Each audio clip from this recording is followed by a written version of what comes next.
So I had 95 miles. Usually I reach 110 miles in my gas tank. I was in 90-95 and around 7,000 RPM. I get a flutter of RPM. If I hold it steady at 7,000, after like 5 seconds it'll jump up and hold steady at 8,000. Right around, it would start fluttering again. If I'm at 7,000 RPM in first gear and I go to second, obviously it goes down to around 5,000 RPM and holds steady. That was this morning, but now it's gotten worse. I got new gas, and I filled up the tank. I was kind of low, and I thought that was going to be it. I'm going to try to start and stop it a couple times, maybe just purging the old gas, or that's it. I'll be careful not to start and stop the bike too often, as I don't want to burn my starter brushes.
So there you saw on the way behind us, it was acting up.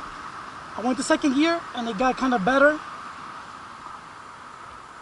On the way back, when I was in first gear, it started acting up, went to second, and it didn't quite get better, it turned off. So now that I have the video, I'll ride back home and see what you guys suggest. Maybe it's just a matter of starting, stopping it a couple times.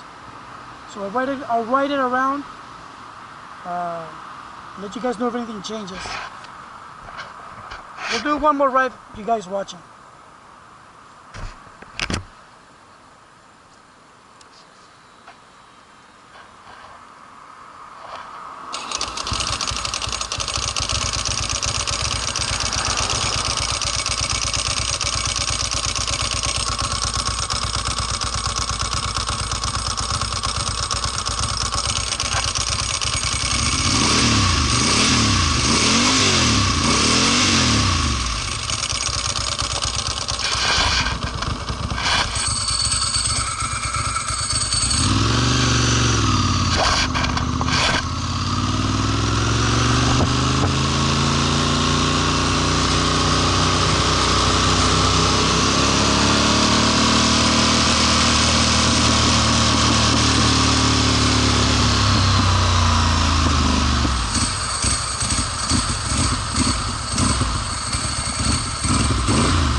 Alright, that was the third time.